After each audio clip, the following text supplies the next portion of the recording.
Hey everyone, Devil Mode here. Buying a house can be pretty scary, and you can make a lot of mistakes along the way that can cost you some money. So today, I want to talk about the 9 mistakes I made buying my first 2 properties.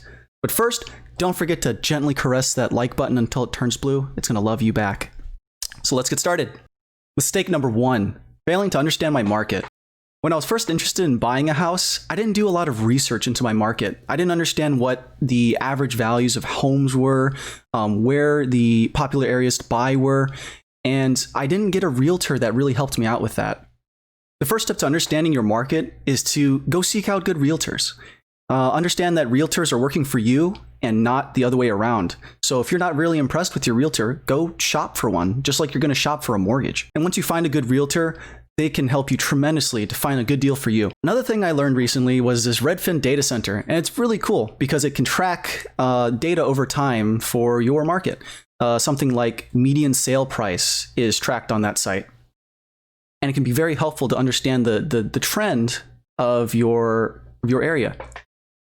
Understanding your market can help you find what's called a wedge deal.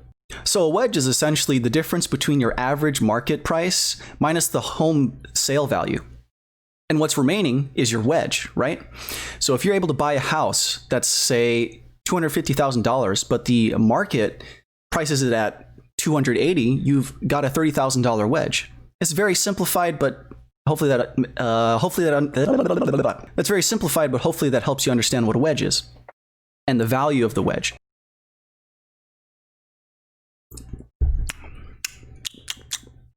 Another reason why getting a wedge deal is pretty important is because if the market goes down, you're not actually losing money.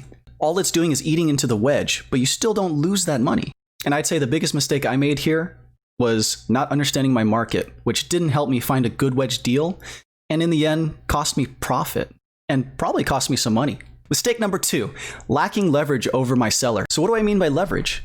Leverage is something that you can use against your seller to incentivize them to sell at a lower price or a price that you would find acceptable. So leverage can come in many different forms, but a couple of them that I want to point out is excessive time on market and having a seller that is motivated to sell, usually due to financial reasons. These types of leverage can help you secure a wedge deal. Now, my mistake here was not having that leverage. When I was buying my home, I looked at a home that was only on market for about 1.5 weeks. And that wasn't a lot of time to pressure the seller.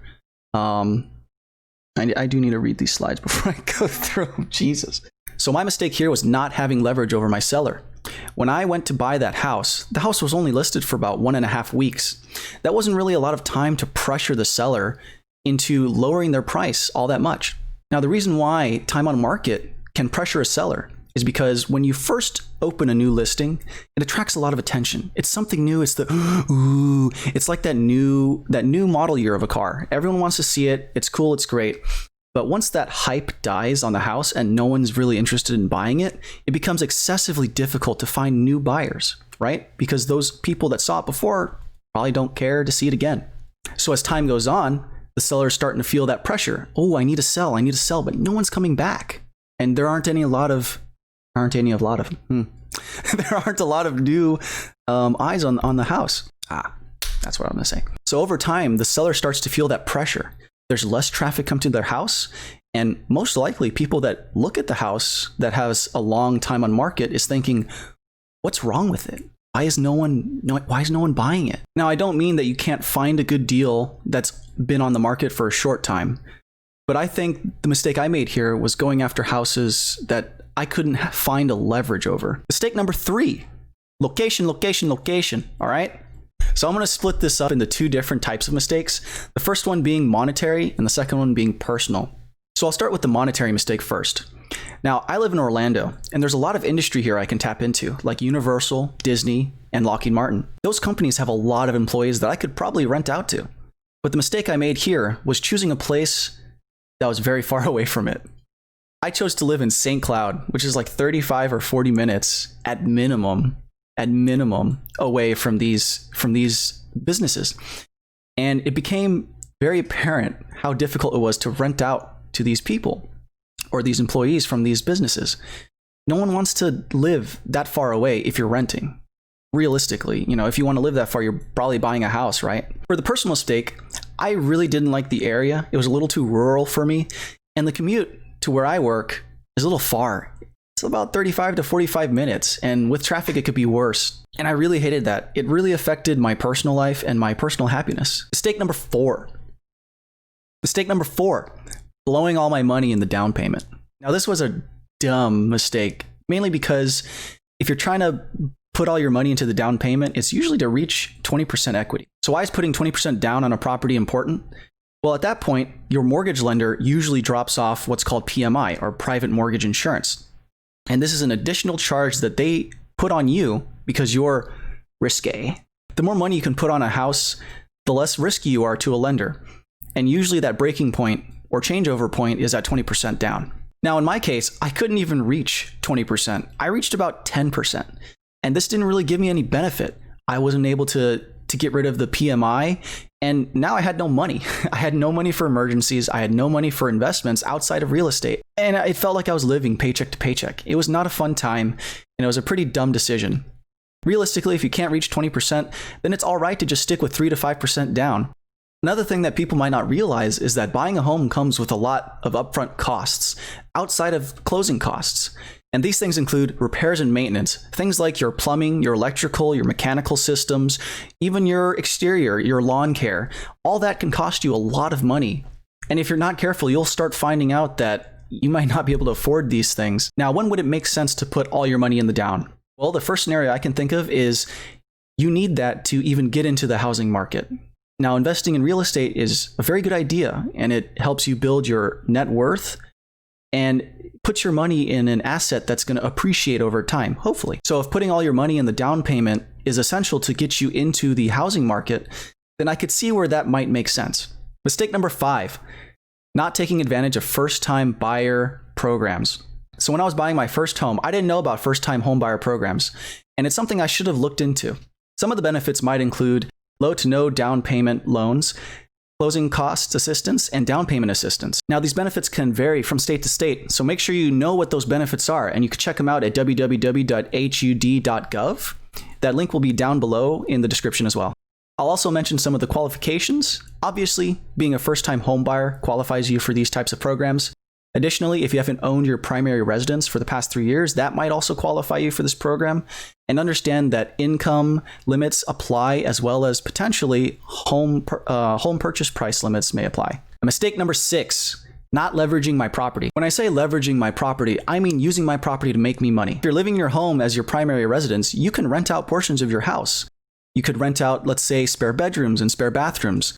And that way you can use portions of your property to make you money. What I currently do with my second house is I'm renting out 2 of the bedrooms and the bathroom, and I'm basically living here free because the rent coming from those bedrooms is paying for my mortgage. And then with this supplemental income, I can take that and go into the stock market and lose all my money, I guess, or even put it into the down payment for another property and then just rinse and repeat.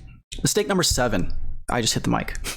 Mistake number 7, not willing to let a home go. Now, this is a mistake I made on the second home that I purchased, where again, I made a similar mistake with not having leverage over my seller. The property that I chose to put an offer on was, again, only on the market for about 1.5 weeks, and the seller was not motivated at all. Now, the reason why this bit me in the butt is because once I started going through the home buying process, it was extremely difficult to negotiate with these people, either on home price or seller's credit.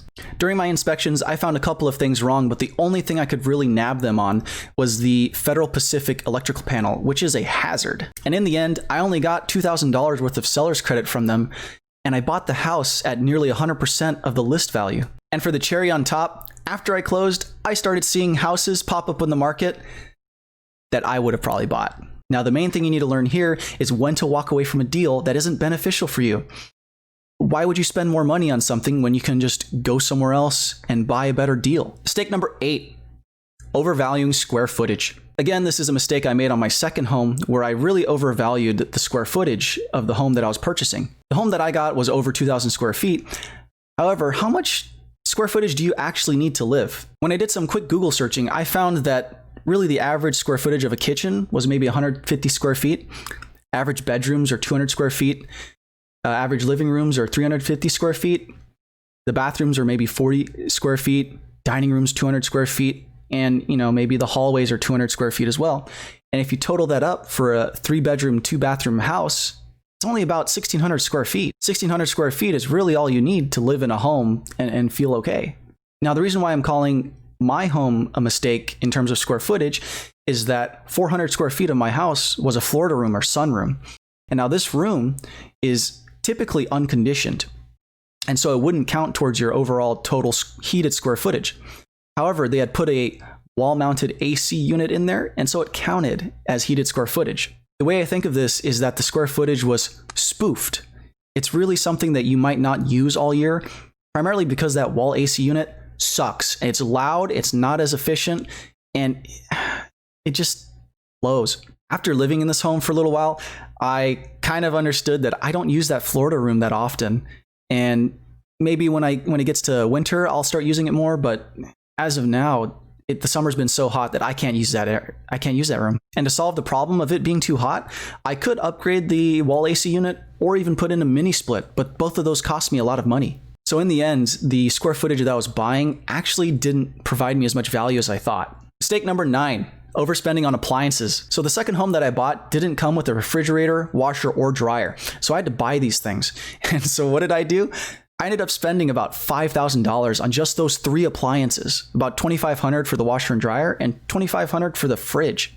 That's insane. You don't need to spend that kind of money on that. When you're buying appliances, especially for something that you're going to turn into a rental property in the future, don't overspend on appliances.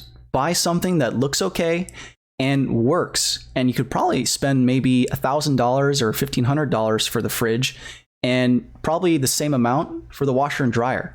So just as a reference, you can probably find kitchen appliance packages that are about $2,500, and that gets you the stove, the microwave, the fridge, and the dishwasher. So here's some additional tips for buying appliances. Number 1, have the appliance stores bid against each other. And primarily you can do this with Home Depot and Lowe's.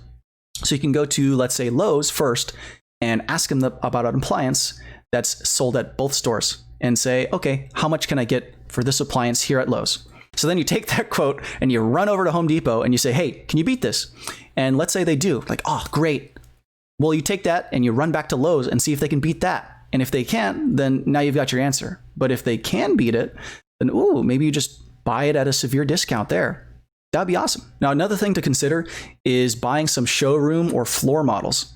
And typically these have little dents and whatever in it.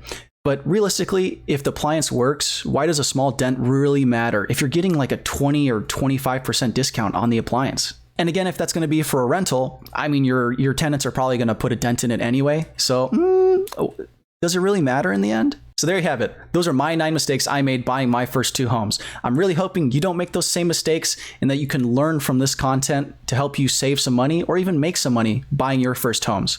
If you really liked it, please subscribe. It's free for you and it's awesome for me. Thanks.